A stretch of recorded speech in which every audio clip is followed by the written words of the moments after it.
दोस्तों, आप सोच रहे होंगे कि मैं इस प्रकार सुखासन में बैठ के ध्यान का अभ्यास कर रहा हूं या किसी चिंतन में लगा हूं, लेकिन ऐसा नहीं है। मैं एक मुद्रा का अभ्यास कर रहा था जिसका नाम है अश्वनी मुद्रा, जिसको इंग्लिश में हॉर्स जेस्चर बोलते हैं।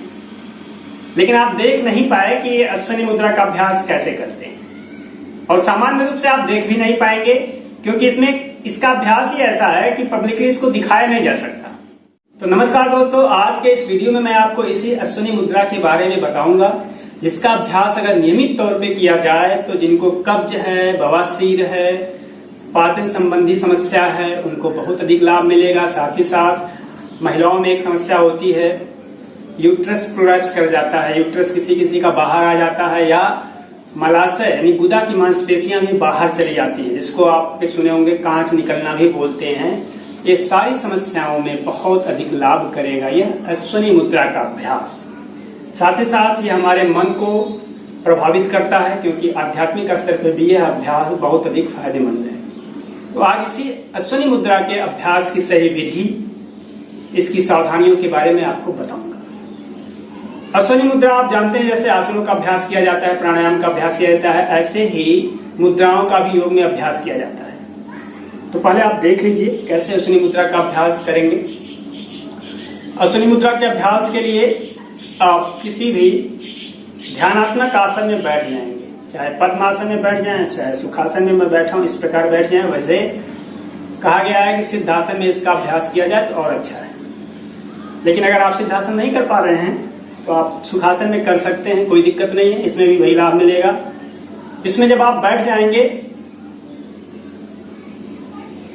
तो पूरे शरीर को शांत करेंगे। गुदा की मांसपेशियों को इसमें सिकोड़ना होता है, फिर छोड़ना होता है, सिकोड़ना होता है, छोड़ना होता है। इसीलिए मैंने कहा है कि सामान्य रूप से आप किसी को यह मुद्रा करते हुए देख नहीं पाएंगे, क्योंकि गुदा का सिकोड़ना और फिर फैलाना, सिकोड़ना जोर से और फिर ढीला छोड़ना, यह वही व्यक्ति अनुभव कर पाएगा जो अभ्यास कर रहा है। आप इसको नहीं देख पाएंगे। तो इस प्रकार शांत होकर बैठेंगे, पूरे शरीर को एकाग्र करेंगे। धीरे धीरे 2-3 लंबी गहरी सांस लेने के बाद आप अपना ध्यान ले जाएंगे गुदा पर। गुदा के आसपास की जो मांसपेशियां हैं वहां पर ध्यान ले जाएं, और मांसपेशियों को आप सिकोड़े, फिर छोड़ दें, सिकोड़े, कुछ सेकंड रोकें, फिर छोड़ दें। ऐसा जब आप कई बार करते हैं तो अश्वनी मुद्रा का अभ्यास होता है। हमारे योग के जो ऋषि मुनि हैं, उन्होंने देखा कि घोड़ा मल त्याग करने के बाद अपने गुदा को यानी एनएस की मसल्स को कई बार सिकोड़ता है, फिर ढीले छोड़ता है, सिकोड़ता है, ढीला छोड़ता है, सिकोड़ता है, ढीला छोड़ता है। कॉन्ट्रैक्शन रिलैक्सेशन, कॉन्ट्रैक्शन रिलैक्सेशन, कई बार ऐसा करता है। इसीलिए इसका नाम रखा गया अश्वनी मुद्रा, जिसको इंग्लिश में हॉर्स जेस्चर भी कहते हैं। ऋषि मुनियों ने देखा कि इसका अभ्यास शारीरिक तौर पे तो पड़ ही रहा है, आध्यात्मिक तौर पे इसके और अधिक लाभ हैं। चक्रों के जागरण में, कुंडलिनी जागरण में और तंत्र में इन मुद्राओं का बहुत महत्वपूर्ण स्थान है। हठ योग प्रदीपिका में मैंने बताया आपको कि इसको अलग ही स्थान दिया गया है, अलग अंग के रूप में इसको बताया गया है। कई सारी मुद्राओं का नाम आपने और सुना होगा, जैसे सांभई मुद्रा, खिचड़ी मुद्रा, ज्ञान मुद्रा, चिन्ह मुद्रा। ऐसे मुद्राएं हमारे शरीर पे अलग अलग रूप से प्रभाव डालती है। किसको नहीं करना है आपको बता दूं कि जिनको हाई ब्लड प्रेशर है, जिनको कोई हृदय रोग है, वह इसका अभ्यास थोड़ा सावधानी से करेंगे, खास करके तब जब श्वास रोकना हो, क्योंकि इस अभ्यास को 2 विधि से करते हैं। एक तो मैंने बताया कि आप गुदा की मांसपेशियों को सामान्य रूप से सिकोड़िए और ढीला छोड़िए, सिकोड़िए, ढीला छोड़िए, सिकोड़िए, ढीला छोड़िए। दूसरा अभ्यास ये है अंतर कुंभक के साथ करते हैं, यानी श्वास लेते हैं, श्वास को रोक कर रखते हैं, जितनी देर तक श्वास रोकते हैं उतनी देर तक गुदा की मांसपेशियों को खींच के रखते हैं ऊपर, और श्वास धीरे धीरे छोड़ते हैं तो मांसपेशियों को भी उसके बाद ढीला छोड़ देते हैं। यानी जितनी देर तक आप श्वास रोक पाए उतनी देर तक गुदा की मांसपेशियों को ऊपर खींच के रखें, और जब आप श्वास धीरे धीरे बाहर निकाल दें उसके बाद गुदा की मांसपेशियों को शिथिल कर देंगे। कैसे? उस दौरान आप चाहें तो चिन्ह लाभ कर सकते हैं, यानी जालंधर बंद भी लगा सकते हैं। ठुड्डी को सीने से सटाना होता है जालंधर बंद में ऐसे। तो मैं दूसरी विधि बता रहा हूं अंतर कुंभक के साथ।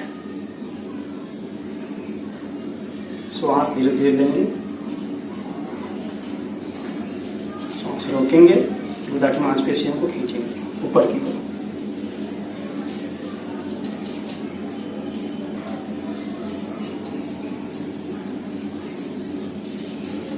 धीरे धीरे श्वास बाहर निकालेंगे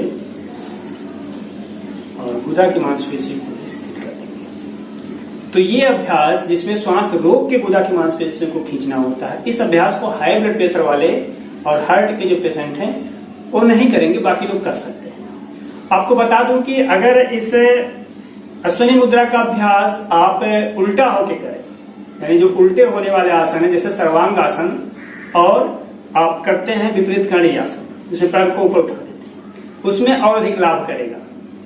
बवासीर के रोगियों के लिए बहुत अधिक लाभदायक है, क्योंकि आप जानते हैं कि बवासीर में गुदा के आसपास रक्त का दबाव बहुत अधिक बढ़ जाता है, यानी खून वहां जमा हो जाता है। बवासीर का लक्षण ऐसे में कुछ मस्से निकल आते हैं। तो जब आप ऊपर जाते हैं इस पोजीशन में और फिर वहां पे आप इसको अभ्यास करते हैं शनि मुद्रा का, तो वहां का जो रक्त है वो आपका उल्टी दिशा में नीचे आता है, तो वहां प्रेशर कम पड़ता है, इसलिए मांसपेशियां जो निकलती हैं बाहर की ओर वो उसमें धीरे धीरे लाभ होता है। लेकिन इस बात का ध्यान देंगे कि बवासीर में जिनका रूप फिस्चुला हो गया है, जिनको भगंदर हो गया है, बवासीर का थोड़ा एडवांस कह सकते हैं, एडवर्स उसका पोजीशन है, यानी उसमें खून आने लगता है, फोड़ा फुंसी भी हो जाता है, गुदा के आसपास कट लग जाता है, उन लोगों को मना किया गया है, वो लोग इसका अभ्यास नहीं करेंगे। अगर आपको सिर्फ बवासीर है जिसमें सूजन आ जाता है एनस में या मांस निकल आता है, वो लोग इसका अभ्यास करेंगे तो लाभ मिलेगा। फिस्चुला की स्थिति में इसका अभ्यास वर्जित है। बाकी लोग इसका अभ्यास कर सकते हैं, आपकी मांसपेशियां वहां की स्ट्रांग होगी गुदा की।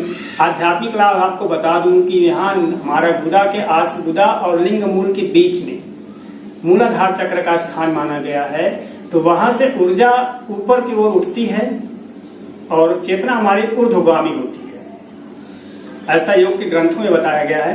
हालांकि यह योग का उच्च अभ्यास है, मैंने भी अभी इसको बहुत अधिक अनुभव नहीं किया है जिस तरह उसमें लिखा गया है, लेकिन उसमें तो और सिद्धियों की बात कही गई है कि जब इसका अभ्यास आप बहुत अधिक करने लगते हैं तो चक्रों का जागरण धीरे धीरे ऊपर की ओर होने लगता है और चक्रों का भेदन करते हुए ऊर्जा ऊपर की ओर उठती है।